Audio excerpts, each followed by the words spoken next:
Hope you are doing good.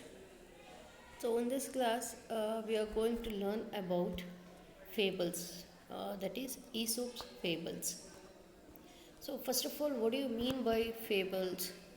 So, fables it is are short stories in which the main characters are usually animals that can speak and act like human beings. So, you might have heard so many stories. So, in those stories, animals are the main characters. Even they talk like human being. So, such stories we call it as fables. Got it? And you heard about Aesop also. So Aesop's fables, Aesopana kategalu. You have heard these stories from your elders, grandparents, or your parents. Okay.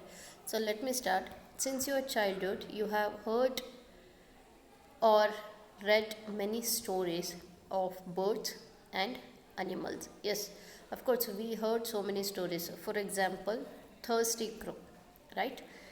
Fox and the Grapes, the Wolf and the Lamb, a Lion and the Mouse, right? And many stories. Such stories are called fables and are said to have been told by a Greek called Aesop.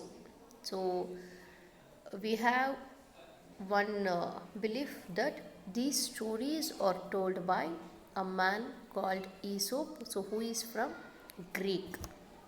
They are popularly known as Aesop's fables. We don't know for certain who this Aesop was or where he lived, but it is said that he was a slave and lived in Greece about 2600 years ago.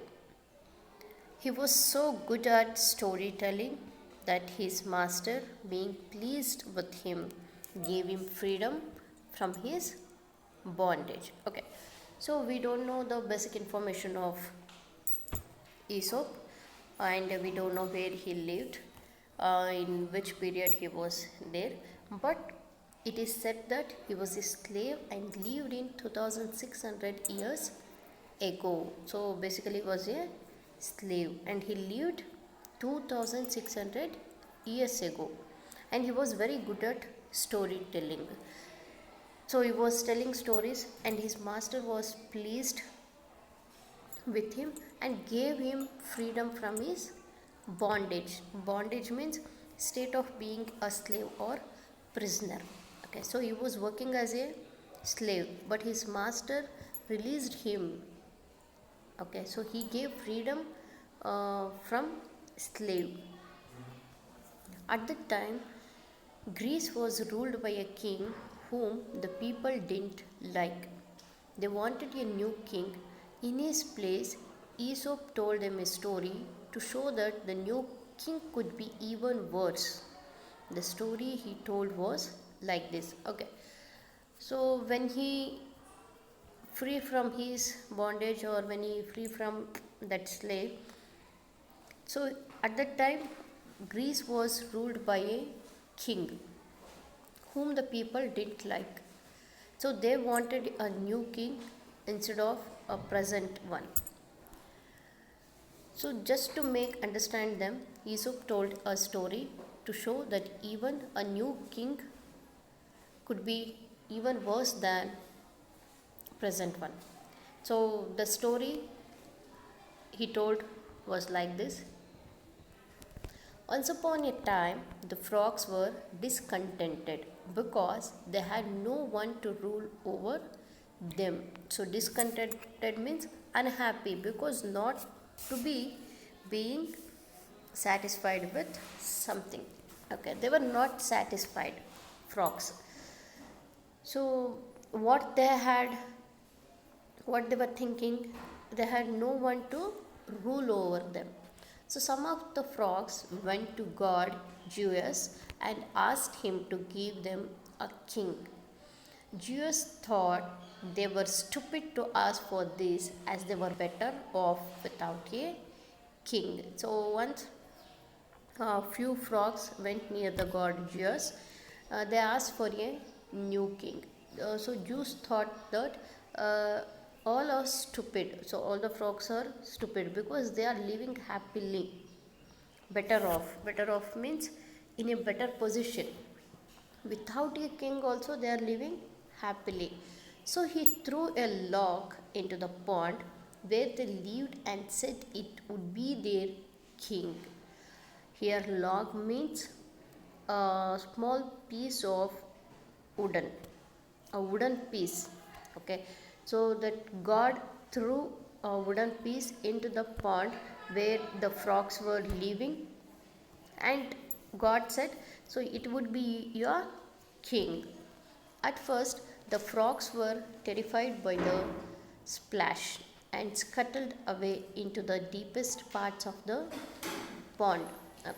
So splash means sound of something hitting a liquid. So when we throw a stone into the pond, or if any water is there, so we hear a sound, right? So that kind of sound came when that God threw a log into the pond and scuttled away. Scuttled away means ran away with quick short steps.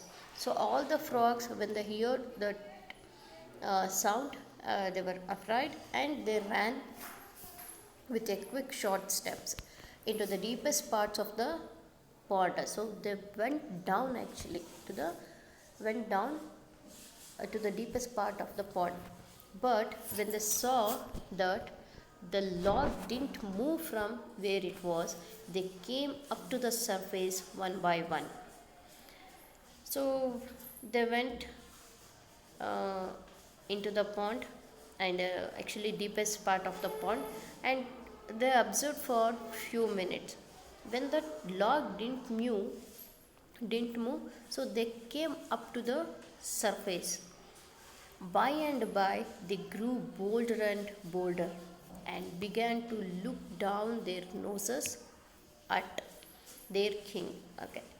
So by and by, they grew bolder and bolder and began to look down their noses at their new king.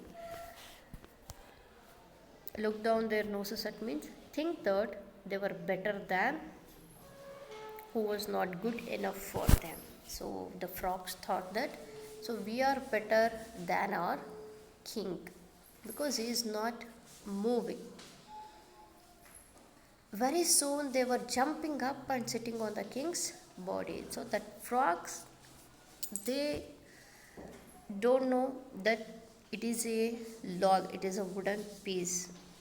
It has no life.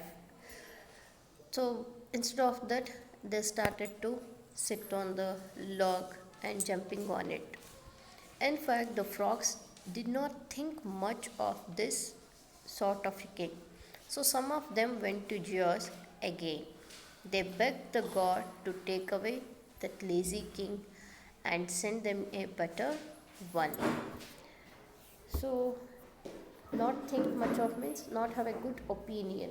So that frogs have not good opinion about the king. So again they went near the god Zeus. So they begged the god to take away that lazy king and send them a better one. Zeus was annoyed at being pestered in this way. Annoyed means, so he got angry. Pester means annoyed on being asked for a thing again and again. So if you ask your mother for something continuously, even your mother will shout at you. Okay.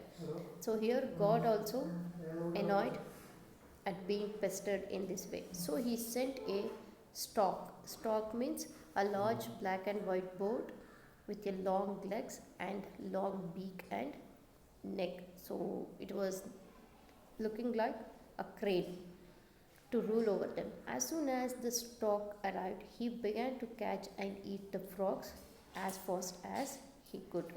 So when the gods sent stork as their new king, so that stork started to eat the frogs one by one. By telling this story, Aesop showed the people that the new king could be even worse.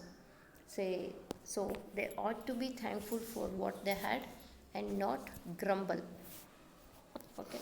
So this story was told by Aesop. So he told this story to the people of Greek.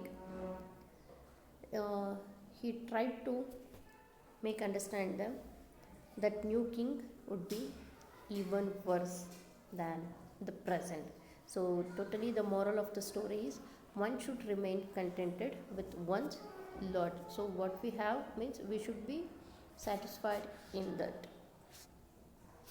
There are many such fables attributed to Aesop. Attributed means believed to have been told by. So not only one or two stories told by Aesop's, many stories are there. At first they were not written down. People carried them in their head and young people learned them from hearing older people tell them. So at first they are not in written form. So usually it spreaded through mouth to mouth. About 350 years ago, a French writer named La Fontaine, so he was born in 1621 and died in 1695, put them down in French, and now we have their translations in almost all languages of the world. So about 350 years ago, the writer named La Fontaine, so he written down all the stories of Aesop, and now we have Aesop fables in all the languages, almost all. It translated into all languages of the world. So another of Aesop's fable was about a dog who lay in a manger.